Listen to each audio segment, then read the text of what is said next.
À présent, nous allons parler de la notion d'intervalle de confiance. C'est quoi l'intervalle de confiance? C'est un intervalle dans lequel on a de grandes chances de retrouver la valeur vraie. Vous savez, bien évidemment, que la valeur vraie est toujours inconnue.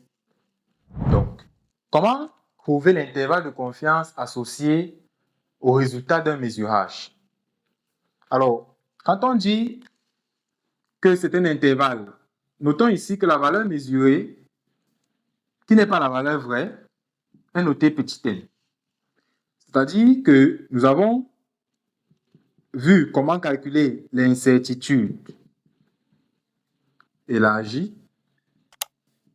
qu'on a noté delta m.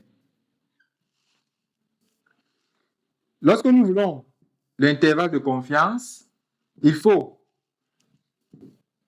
prendre l'intervalle qui a pour borne inférieure m moins delta m et pour borne supérieure m plus delta m.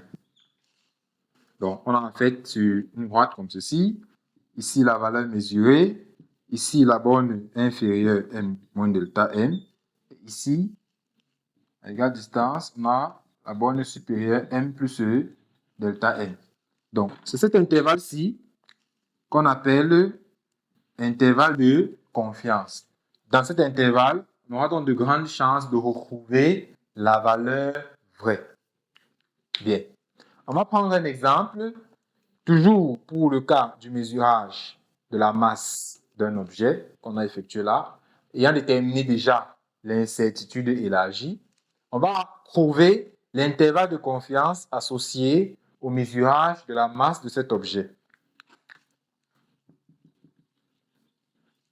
Donc, comme exemple, nous avions déjà vu que la masse de l'objet était la moyenne des mesures qu'on a calculées dans une vidéo précédente. Le résultat, c'était 61,5 mg. Et nous venons de voir que l'incertitude élargie, notée delta n, associée au mesurage, vaut 7,4 mg. Alors, l'intervalle de confiance associé à ce mesurage sera, j'applique simplement la formule. Quand je prends la borne inférieure de l'intervalle, 601,5, moins l'incertitude élargie ou absolue, 7,4, je prends la borne supérieure de l'intervalle, 601,5, plus l'incertitude élargie ou absolue, qui est 7,4.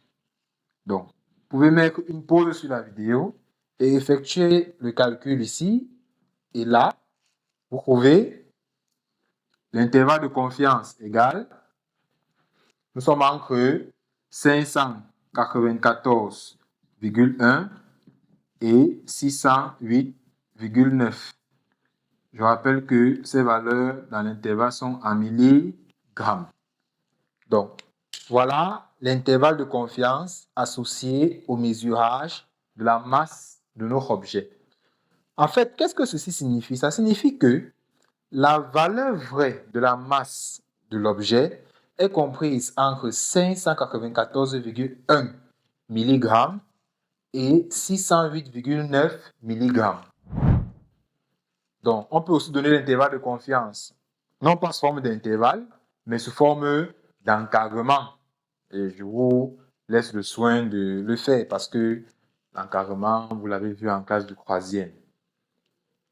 Alors, j'espère que cette vidéo sur l'intervalle de confiance, sur l'incertitude élargie, t'a permis de bien comprendre davantage la notion d'incertitude sur la mesure. Si tu as apprécié la vidéo, je t'invite à aimer, à liker, à t'abonner et à partager à tes camarades. Quant à moi, je me ferai un plaisir de répondre à tes questions en commentaire et de te retrouver la prochaine fois pour une nouvelle vidéo d'apprentissage.